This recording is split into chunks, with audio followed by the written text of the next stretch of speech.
Welcome back to the Seriously Dope podcast. I'm Ken Platt. I'm Shane Haffey. And we are delighted that you have joined us today for our podcast. Back to delighted. Back to delighted, yes. So first of all, as always, we would love for you to rate, share, review, like, all that jazz. Any way you can give us feedback or help other people know how much you like the Seriously Dope podcast. And, if you're in our circles, if you are hanging with us and traveling with us in life somewhere, there's a really good chance that you might get to taste some of our stuff. But there's an added chance if you like and stuff like that, communicate with us. I did get a little bit of feedback. Someone texted me. His name's Joe. He's a friend of mine. And he just texted me one little line. Your podcast is a delight to listen to. There you go. And that's why I'm delighted today. That's I'm delighted now, too. That's why Thanks, we're Joe. delighted. That's why we're delighted that we're here today. So that's that. That's all the housekeeping that I have for today. Do you have any housekeeping items? Not really. Just the YouTube algorithm is important for if you watch the video, just hitting the thumbs up like it's Facebook. Yes. The thumbs up is the most important thing on YouTube. It's more important than subscribe. It's more important than watching the video. Just hit that like, even if you skip through over half of it. That's it. Well, and what's interesting, too, is somebody said to me the other day, they're like, wait, I can watch this? And yes, you can watch this. You can watch this on YouTube, right? But you can, and also listen to it wherever you do, Spotify, iTunes, whatever. When you listen to it on the regular podcast, you just have to use your imagination on what the baked goodies look like. And what we look like. Yeah. In fact, some of you, I don't know if you've ever seen our faces. You just heard our voices. So I'm wondering, you ever wonder We're what not people... going to look at anything at all like what people think. Do you ever wonder what we look like in people's minds? Like if they've never seen our faces before? I do. Yeah. I wonder if it's a good thing. No one is ever what you think they're going to be. Not at all. Never. I think... even those paintings of Jesus, where I think we're gonna be really surprised. Really wrong. We're gonna step into him and be like, "Who's that guy? Yeah. Why are we? What is that him? That's him? What?" Not to mention the height, right? I think everybody thinks of Jesus as being the 6'5" muscly guy, and right. And that's what you're thinking about me. I'm 6 foot something and all muscly and ripply, but I'm really quite fluffy. Same. Yeah. Yeah. Birds of a feather flock together. So, all right, we derailed that one, didn't we? That is so back on track. A couple weeks ago, we went picking blueberries. We did. The farm nearby, our local farm, had blueberries in season. Yep. And we went with our kids and picked a whole bunch of blueberries. Ate a whole bunch of blueberries. Yeah. How many pounds did you? So our daughters. I dropped my daughter Kinley and your daughter Mabel. They decided they were going to have a competition. Yep. But they're not very discriminate. No. As to the blueberries that they were picking off the bushes. Let me just tell you that. So yeah, we went with our families, but they were picking absolutely everything that was kind of blue. Yeah. It didn't matter, and they dropped them at least twice, and we saw them picking them up off the ground. So we definitely had to wash our blueberries. Well, I'm glad you washed yours. I did not wash mine. It's okay. Well, You'll be okay. God made dirt, so dirt don't hurt. Might be a little extra grit in the cobbler, huh? That's it. Yeah. But we went.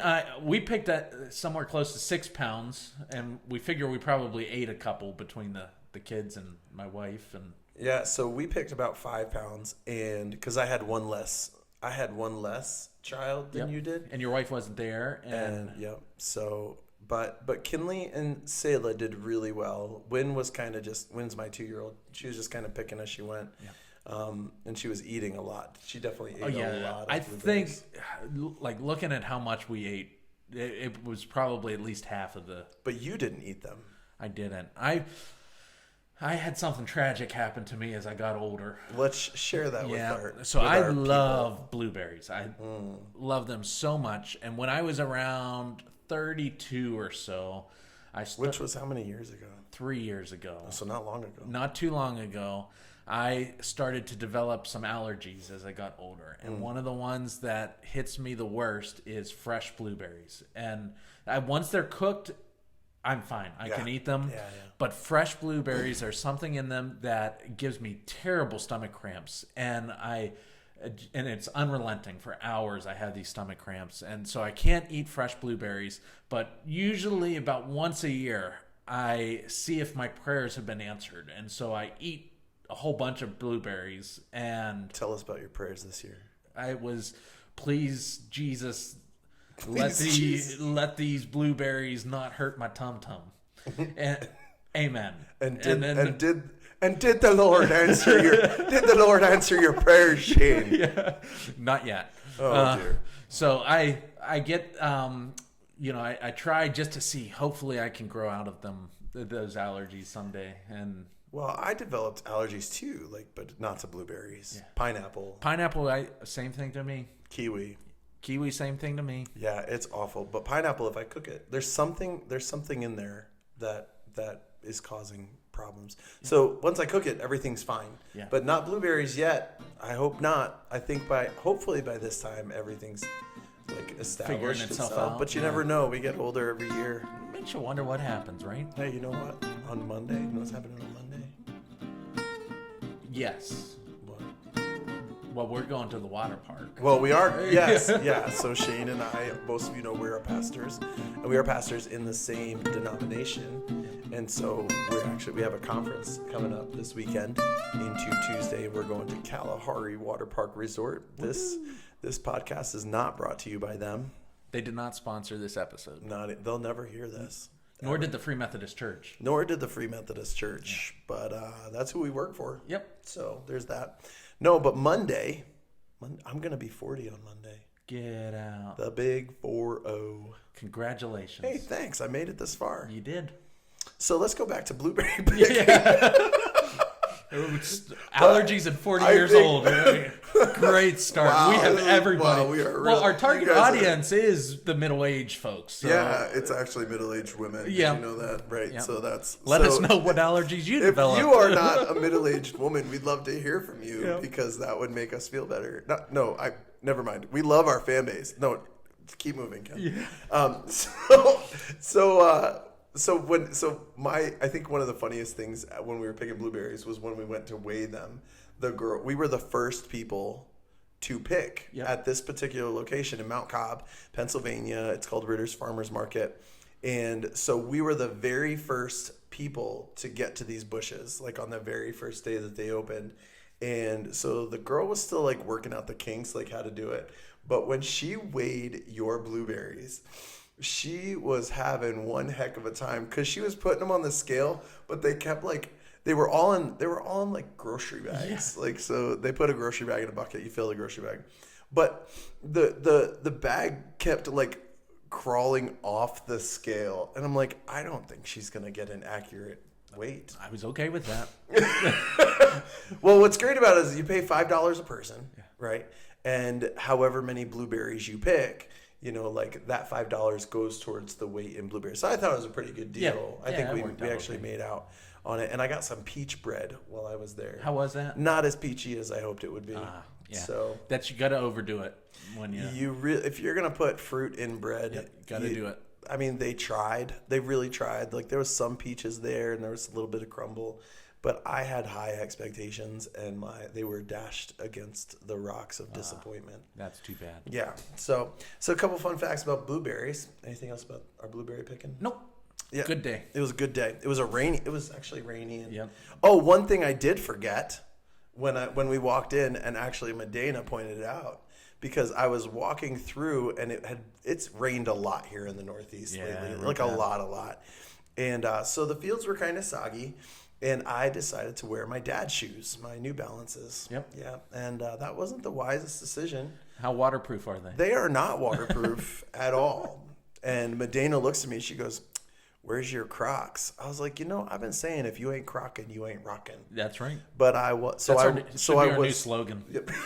so I didn't have my Crocs, so I wasn't rocking. I was just rocking the dad shoes, and they got wet. And at one point, I sunk down pretty deep. Yeah. So ended up with wet feet. So did all my kids. So that was a party. So blueberries are interesting little things. People have been eating blueberries for 13,000 years. I did not know that. Well, now you know. Now I know, and it makes you wonder when they first tried it, right? Yes. When they first try it, and they're like, "Okay, whose turn is it now?" They're drawing straws, see if this is poison or not. Because they already had the nightshade berries. Right. Those ones kill you. Yeah. So yeah. It's like, let's go for it. See what happens. But once they found it, do you know what the natives called it? No. Starfruit. Okay. Because we have starfruit now. But Yeah. they called it starfruit because if you look at the way that the tops of it are, they looks like a little starburst. Looks like a little star.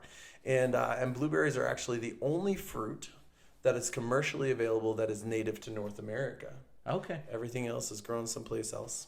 Huh. So, and they're number one in antioxidants of all the food that you could eat. Kind of knew that. Yeah, blueberries are number one. So if you're trying to clean yourself out, usually any cleanse, if you've ever done a cleanse, I think I did one once and said, we don't ever need to do this again. Yeah. I ate at the Chinese food buffet yesterday, and that was a cleanse. You got...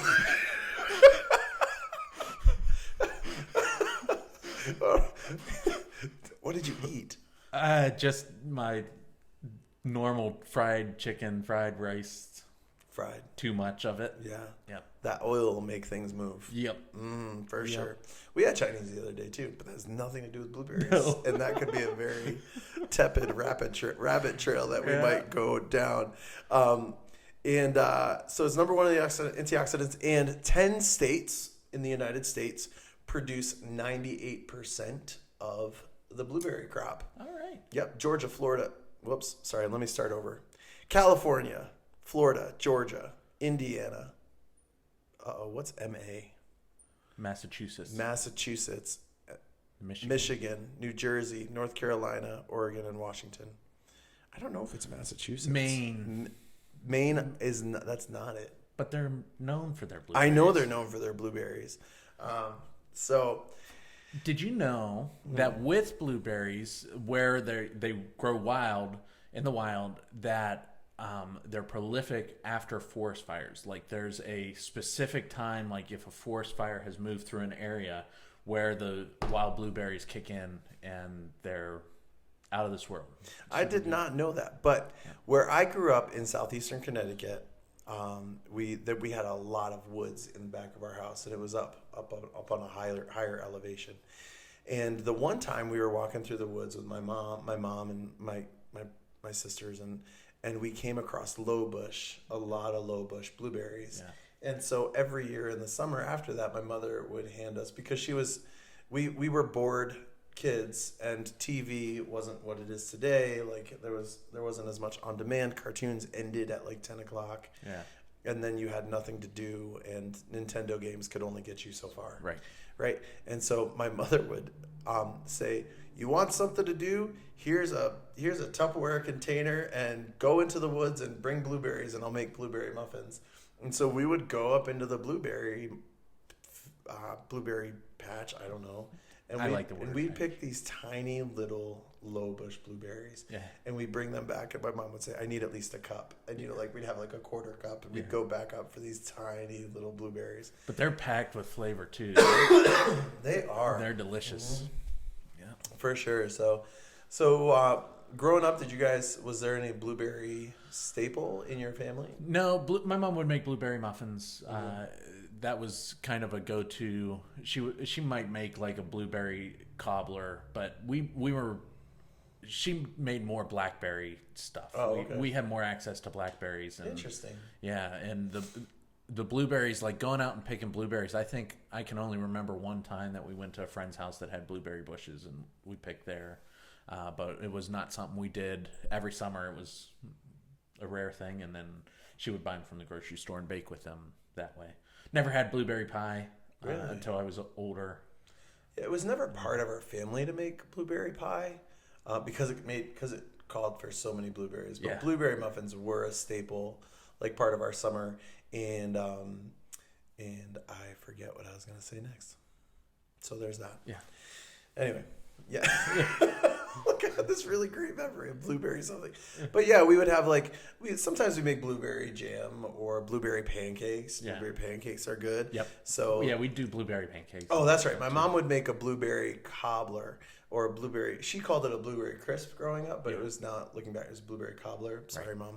Yeah. The crisp is, I guess, is made with oats, and cobblers are made with more flour. Yeah. But she would also make something called a blueberry buckle. But the other day, I was going to make blueberry muffins, right? And I was so excited to make blueberry muffins.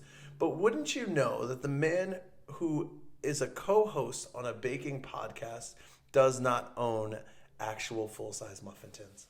Oh, got to change that. I'm going to change that. I'm going to change that real soon. Yeah. So instead what I did is I took a sheet pan, I took this pan right here. You can see it.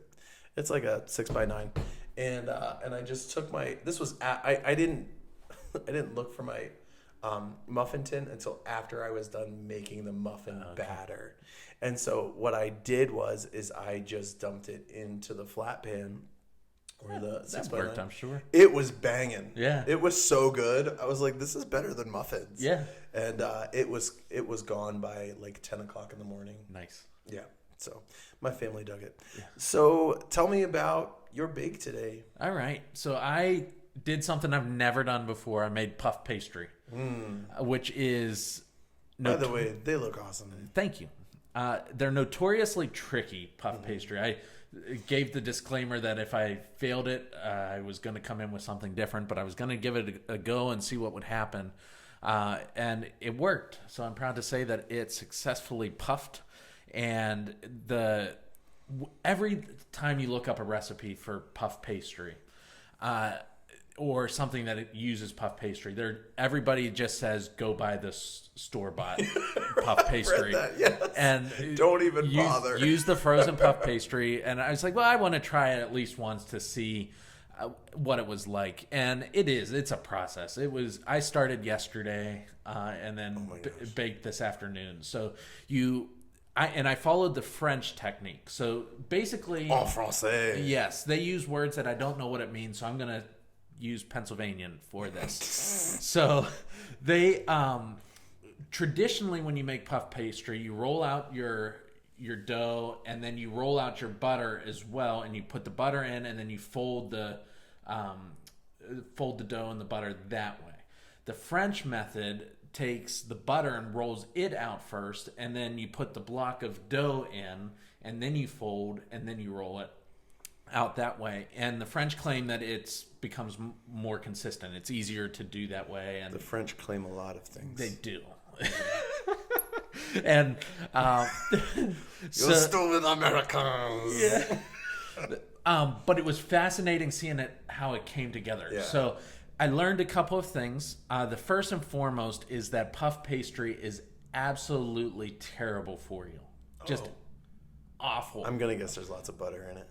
That is an understatement. So the batch of which I made a whole bunch of turnovers and danishes with this, but the recipe that I used, it was 8 sticks of butter. Stop. 8 sticks of butter. Oh my God. In this, and so it's absolutely terrible for you. That's phenomenal. But delicious, and it's really cool to see that as you fold it. You have to fold it, and then you have to let it sit for 2 hours. So that's where the process comes. So you can get 2 folds in the pastry dough before the gluten becomes unworkable and you're at risk of damaging it. So you get 2 folds in, throw it in the fridge for 2 hours, pull it out, do 2 folds. So this has 5 folds in it. And it was so cool, like as you worked it, it started to come together. So the butter wasn't staying on the counter, it was starting to come together.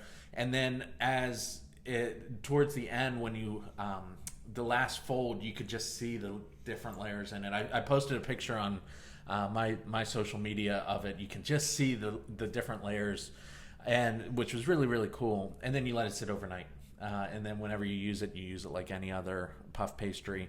And so I didn't quite know what to do with it. I knew I was going to try to do something blueberry, so I made 3 different things basically. One is basically a turnover. It is kind of what blueberry turnover. The other 2 are danishes. One's just plain blueberry. One's blueberry cream cheese. And I'll let you hold it up to the camera so they can see the layers. But it turned out really. Here we go, y'all. Really well. Layers. It's like Shrek. like onions. Whoa, whoa, whoa! Oh man, almost that was lost. almost tragic. I almost lost one. That was a nice catch, though. Oh, thanks. So you get to pick whichever ones you want, or how many of the Oh my ones you goodness. want. I'm gonna go for the Danish. Yeah. Because I'm a huge Danish fan. Usually when I go to like, You might want to eat over the plate. They cause a terrible mess. They're nice and flaky and nice and crunchy. oh man, oh yeah. Yeah. Do you hear that crunch? You're like, is something wrong with my radio? No, nothing's wrong with your radio. Yeah. Oh man, Shane, you are a master. I am really impressed. Yeah, I was really pleased with how it came out. A couple of them, like, I had to learn as I went.